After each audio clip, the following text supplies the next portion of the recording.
Buenos dias. And before we get into anything, man, let's hit that like and subscribe button. So that way we're abreast of all the dope content I'm bringing right here on GC Raza TV, man. It's a new day. It's a new flavor. It's ba-da-ba-ba-ba-ba-ba. She's a what? She's a what? Ba-da-ba-ba-ba.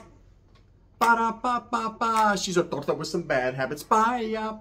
Bye-ya. You already know what it is, man. Let's hit that notification bell. Turn it on also. That way we're abreast of all the dope content I am bringing. Now, you guys see the thumbnail right there? And ain't a damn thing changed, man. We're no longer Gunners Collective. We've changed the name, but we can't change the man, right? You can take the man out the hood, but you can't take the hood out the man. It's still the flavor. And guess what? Them BIs are still for the streets, and T.I. still the rubber band man. Now, you guys see the thumbnail, and you know what I wanted to talk about is mob influence. How the mafia influenced gangsters, man. Gangsters in California, Chicago, Atlanta. It doesn't matter where you're from. Definitely. So skinny photos are influenced, eh? Influential, very influential. Cosa Nostra, right? The mob. Now, when you think mob, you think John Gotti. You think Lucky Luciano. You think, you know, people of that nature. You think Sammy the Bull, huh? I know you're thinking Sammy the Bull, right? That's some bullshit. But at the same time, in the meantime, in between time, there definitely is a heavy influence there in pop culture, and there's definitely a heavy influence in gangster mannerisms. You know, it seems like, you know, a lot of these individuals, Italians, you know, Italian Americans that formed a group, an association, an organization, you know, were able to go mainstream, were able to have their presence felt, and it wasn't supposed to be or intended that way. It was supposed to be a quiet thing. Right? Omerta. It was supposed to be very quiet. No one was supposed to know about the existence of this organization. But movies like The Godfather, movies like Goodfellas, of course, made the mob mainstream. Everybody took notice. Everybody wanted to be associated or affiliated with something mob because they felt like these guys were the true gangsters. These guys displayed the mannerisms, the characteristics, the morals, the values of being a true gangster. So the influence got real. I know in California, in every hood, in every barrio, there's a homeboy named Lucky. There's a homeboy named Gotti. You know, there's a homeboy named Pucci. Sounds good. Not in my hood. But at the same time, a lot of these guys took the symbolizations of these movies and these characters that they seen portrayed in these movies, or this mafia lifestyle, and added it to their own repertoire, put it into their own resume. You know, the influence was real. And why? Why was this one organization or this one group able to influence America, basically, the world? That's because of the way they moved. See, when an organization moves a certain way and people see that and they fear them, you know, every gangster's whole persona and perception of the game is they want to be respected and feared and respected. That's just how it is. So it's good, fear me, yes, sir. Right? That's how they get down. Now, at the same time, the mob had been doing that for a lot of years. You know, this is a group or a gang that was started, an organization that was started based off of their old core values from Sicily and Italy. You know, they came to the Americas, they migrated, immigrated into the Americas, man, and formed an organization to protect their own gente, to protect their boroughs, to protect their streets. You know, every single person on earth has said, everybody, listen, brothers, it wasn't just you. It's everybody has been oppressed. They just were the ones that's done lately, right? And that's an ugly thing. But I mean, everyone's been oppressed at one point in time. And the Italian Americans or these Italian immigrants that came over into New York City and several other places were persecuted. Were oppressed. We're looked down upon. We're called greasers, you know, basically have went through some of the same strife and struggles that the Mexicans continue to go through and that the brothers continue to go through. And even Italians continue to go through. But at the same time, these guys came with a different mentality. You know, over there in Sicily and Italy, the mob has always been prevalent. It has always been there. You know, it has always been an organization or a group that has found their way into ingraining themselves into society, into community, and to coming up. You know, in anything that you do, in any organization, you're going to need money. Even in the hood, Sasuke, we're going to need taxes, homie. We're going to need a little bit of bread. Bread like Jesus said, because at the same time, we need to get a fucking cuete. What? That's a 22, right? Charlie, hey, homie, I get you $80. That's you at least get a 380. You know what I mean? Make it a lady. That's just how it was. Every group has a plot and a plan to strive. And the only way to strive is to be helped by your own people. So they were able to accumulate funds, accumulate power by aggression. And a lot of people wondered, what was the fear of the mob? Why did people fear, you know, the mafia? And they were feared simply because they were muscle. They were power. They were willing to be on the offensive, not the defensive. They were willing to, not only were all of these guys, or most of the individuals, very smart, very street smart, but they were thirsty, homie. They were hungry. You know, they wanted to go out there and get it. So they utilized their people to come together to utilize their people that were out there. And that's basically what it was. They protected their own community, and for that they were paid handsomely. Of course, over the years, just like anything, things don't become watered down. Things become different. Individuals that get involved change the narrative, change the game. People like John Gotti, people like Sammy the Bull. They change what the core values are of an organization, what the group was founded on. You know, it doesn't matter about the reglas, the rules and regulations, man. People will always try to change things to switch it up to their own agenda. And that's exactly what happened within the mob. That's why they became mainstream. That's why people like John Gotti, who was supposed to be behind the scenes as the boss of all bosses, was out there on the news, on Time Magazine, on things of that nature. He wanted to be looked at as a rock star, as a superstar, rather than being in the cuts like most people of a high status would be. You know, most of these guys that are from these organizations choose to do it from the shadows. It's not because they don't want the respect. They already have that. That's earned. That's already gained. Now it's more so about the money and more so about the time. They're going to do what they have to do to maintain their power and their control over said organization. But at the same time, there are individuals like Gotti and other people who wanted to go mainstream, who wanted everybody to know what and exactly who they were. And that is why, of course, ultimately, the feds got on his scent, sniffed his ass out, and he was gone. And a lot of things have happened in the mob community. You know, people like Sammy the Bull, who of course turned turned his back on his people, and decided that if for no other reason to testify, you know, and to take a whole bunch of people down with them. Now, at the same time, when it comes to Sammy the Bull, that's a touchy subject. You know, he's never denied the fact, or there is no denial of the fact that he turned his back on the mob. And several others had did it before him, but he was the most notably known one to do it because, you know, it was John Gotti. And like I said, John Gotti was the rock star. You know, when Sammy the Bull did that, that started a wave. You know, that was the demise of a lot of the values that these people had, you know, and a lot of people started to look at the mob in a different light. You know, until then, they were untouchable. They didn't say nothing, couldn't speak on nothing. People were like, wow. People were entrenched and mesmerized by the mob willings and dealings, by their ways. And a lot of gangsters throughout the land, United States, man, took to these guys and looked at them as a pillar, as a model to set their foundation down. Now, a lot of barrios, a lot of hoods were started in the 20s, 30s, 40s, 50s, especially down in places like Los Angeles, Southern California, where these hoods, these barrios have been around since the 20s. You know, original gangs like White Fence, you know, you have 18 Clanton, you have, I think it was Dog Patch. A lot of these old school barrios, evergreen, these hoods, have a lot of mob influence. They took the characteristics of the mob because that's all everyone had seen when it comes to gangs. You know, that's what we heard about. That's what we seen. And they modeled and fashioned a lot of their beliefs behind what the mob was doing. Now, at the same time, when the Sammy the bullshit went down and people started turning coat, people started telling, people started testifying, it became rampant. It became the thing to do. It became you or me. So kiss me, eh? And people were doing that in abundance. You know, then a lot of people like to shun them. Oh, no, we're not, you know, I know we're from the mob, but we're not from that mob. You know, it seemed like they were ostracized or they were outcasted, but they never quit. The mob influence has never died down. You know, people like to call themselves Gotti because of John Gotti. But do they really truly know who the man was? You know what you see and hear from mainstream media. You know what you think, you know, and it's very influential, of course, thinking, man, this guy was a personified gangster. He's what everything, the core values of what gangsterism means.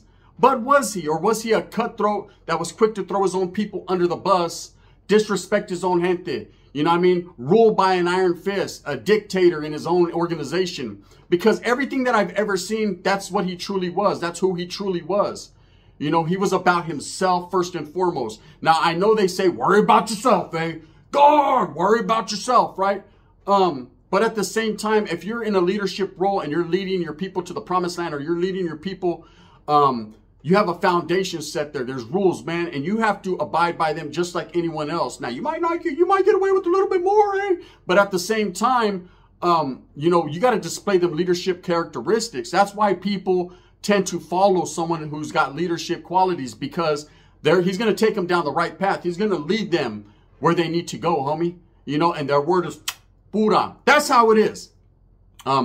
John Gotti, several other mafia members, mob members, and I'm talking about the Italian mob here, definitely, you know, are very influential in the game when it comes to these street gangs. Now you have youngsters, right?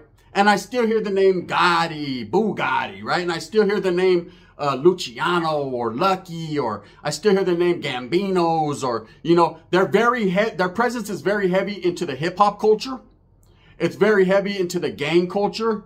And California was definitely, every vato, every land was influenced by these guys, you know. And it seems funny to me, and I've always thought about it, you know, when people choose to believe something, man, they don't do their homework. They don't do their due diligence into studying, you know, what is really behind the scenes and what's really going on. They take it at core or face value, you know, and they run with it. They judge a book by its cover.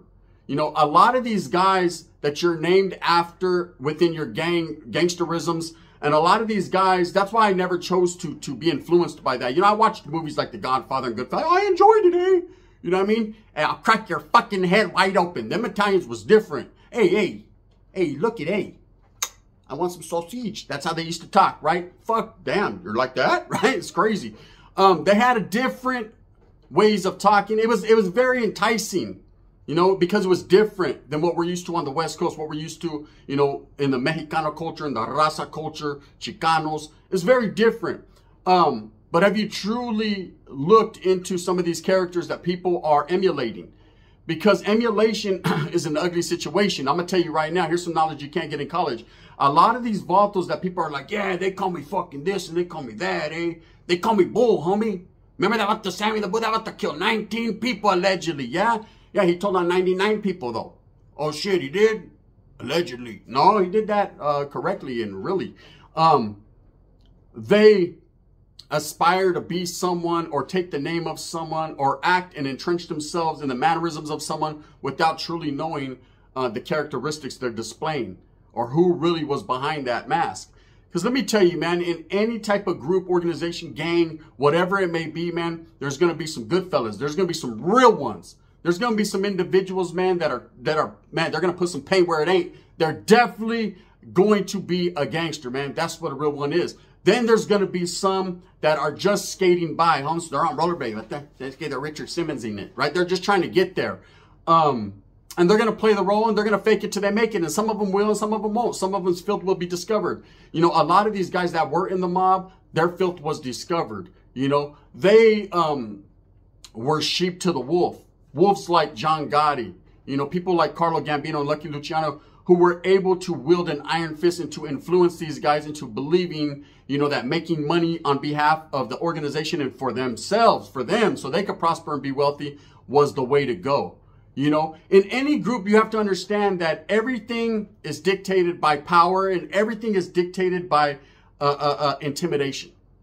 You know, that's like vatos in prison. Let's take, for instance, in prison, right? You know what I mean? Hey, homie, I got to hit my burpees today. You know, hey, fucking Sasuke, I'm not in a good mood. Homes. I don't feel like hitting burpees today. But if I don't, they're going to whack me. You know what I mean? Intimidated. Fear. I'm a gangster, homie. I ain't scared of no one. Do your fucking burpees. Orale. You know what I mean? Fear is a big thing in the gangster realm. Okay? People are going to sit there and say, I don't fear nobody or no man, homie. I'm my own man. So I was scared. Hey, homes, come out the cell. All right? You know what I mean? That's just what it is. You know, you're going to mind someone. That's part of the game. That's part of what you signed up for. That's part of knowing As a man, it's something you have to do, and it doesn't make you less of a man. Nah, don't get mixed up. People say, you're a follower, homie. You're a poop homie. You did what the big homie told you to or whatever. Absolutely, homes. Because when you sign up for that and you're part of that, homes, you already know what comes with it, and you're going to get with the program or get done by the program, and that's fucking vicious facts, homes. Straight up. We're not bullshitting right here. We're not bullshitting right here on GC Raza TV. I'm just going to keep it real and raw. Uncut. Pura. No added preservatives. Because that's facts, man. I'm giving you the game. And it doesn't mean it's a bad thing. It's actually, in the military, your ass is going to listen. All right, we're going to do some PT right now. Are you ready? Motherfuckers, I said, are you ready? It's not a WWE event. It's fucking the army. That's it. You know what I mean? Be all that you can be. Vatos are down there like, so let's get this motherfucking backpack is heavy, eh? Yes, it is. Yes, it is. But you're going to listen. You're going to conform to the realities of what you got going on. You're going to listen to another man. And it doesn't mean that man is steering you wrong. It doesn't mean that man is trying to punk you.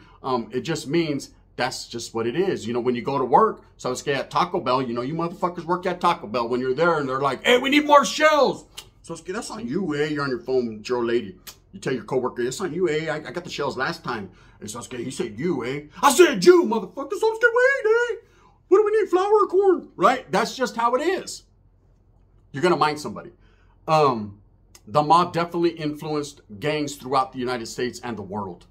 You know, movies like Goodfellas and not Scarface. That's a whole different, we'll talk about that later on. That's a whole different subject. We're going to get into that. But movies like Goodfellas, there were several, Once Upon a Time in America, the ones with fucking Pinche Al Capone, you know. Al Capone died right there on fucking, what did he die? On Alcatraz. Didn't he? His dick was falling off. There's a lot of different things that people don't know about because they don't look into the history and do their due diligence on what's going on with these guys. You know, when guys are running around saying, hey, Gotti this and Gotti that, I laugh because, you know, John Gotti had a miserable existence at the end there. You know, they're really saying, oh, but that's what it's all about, Holmes. He stuck with it to the end. He died alone. You know what I mean? With cancer, that fucking DeFato did it. That's a real one. Yeah, is that how you want to go out? That's scary. You want to go out with me? Sounds scary. I don't know about you, but I don't know what you heard about me. But I want to do something different. You know, but he played the game to the fullest. And you got to respect that and commend him for that. Hey, respect is a must. And that's why a lot of these people emulate, you know, the mob. You know, they don't give them their props, though. They'll watch the movies. Hey, fuck, I like Nicky Santora. They said, I'll crack your fucking head wide open. They like all that, you know, but they don't condone the shit, the Sammy the Bullshit, or, you know, the Kid Twist, or, you know, these guys that, you know, the Appalachian shit with the guys that actually testified, you know, against their, oh, no, I don't fuck with that part, eh? Fuck that, eh? They want the poop butt. You ain't never gonna hear me call myself, you know what I mean, Kid Twist, eh? You know what I mean? Nah. It is what it is, Humps. You know, they love the gore of it. The Roy DeMayos, the Vatos who were, hey, that Vato gas pipe, Roy DeMayo, these Vatos were killers, homie. You know what I mean? I know a little bit about it a little bit when it comes to Italiano, right? But a lot of the individuals that portray or act, hey, Holmes, you know what I mean? I'm from the mob. And you see that everywhere, from the mob. Are you truly? You know, do you know what that means? Do you know what that even means? Do you know that should be kept out of your dentals before they knock out your frontals? That's just how it is. Anyways, you know, I just wanted to speak on how the mob was able to entrench itself and influence people as far as California, young Mexican gang members, black gang members. And it's because it was a mythical thing. You know, it was unicorn shit. Everyone looked at it and seen these movies. And it's the same thing. Like all of a sudden there's been a big, oh, Paru! There's a big explosion of sangres, bloods. The blood gang is just exploding all over the world. And that's because people like Lil Wayne and people like Suge Knight and a lot of these people that are actual bloods or portray to be bloods, man, you know, influence these youngsters. And youngsters, hey, when I grow up, I'm going to be like blood. I'm going to be like Suge Knight, eh? Yeah, but Suge Knight's sitting down doing all day. Mad at the motherfucker. He had a heart attack when they said, right? Fuck. Pinchy Suge. He was stressing like the Smith & Wesson. Wayne got like 16 baby mamas and syphilis. You just don't want to emulate someone until you, you know, be who you are, homes. Don't be who someone else is because you think it's cool. Because you're going to have to take the good with the bad and the bad with the good. You know, the mob was able to influence everyone because everyone allowed that to happen. And I ain't going to lie. There were some times when I was like, damn, that motherfucker's crazy, eh? So I was good. You see the way he popped their fucking eye out? Shit. I mean, I want to try that. you know? And then next thing you know, I'm the one in the vice getting my shit popped out. The fucking up, Joe Dogs. It ain't all about movies. It's true life and real facts. Anyways, with that being said, I hope that you enjoyed this episode right here on GC Raza TV. We've switched the game up a little bit, but we're gonna be funny. I'm still Gunner Homes. This is just no longer Gunners Collective because YouTube doesn't like that name for some reason, and a whole bunch of people don't either. And that's just what it is. Balta got in my DMs talking about, hey, I seen you shooting subliminals out. What, YouTube? Fuck YouTube. That's straight out there. You know what I mean? What do you want me to do? What do these people want me to say? I'm going to continue to be myself. Damn, homie, we thought we got to you and you fucking were going to shut down shop. I did shut down shop and I opened right back up. You know how we get down, homes. Heavy is the head that wears the crown. Now, trip out. I want everybody to stay supporting this channel because we're going to continue to do what we does, man. I got a whole genre of different content coming up, a little bit of everything. You're going to trip out on this one this afternoon because I'm dropping banger after banger after banger. And that's just what it is. With that being said, Moose move with a purpose. Get everything that you want coming to you. Remember, at the end of the day, it's all about the strive to struggle and the struggle to strive and the coming together of all people. Gracias. Bang, bang.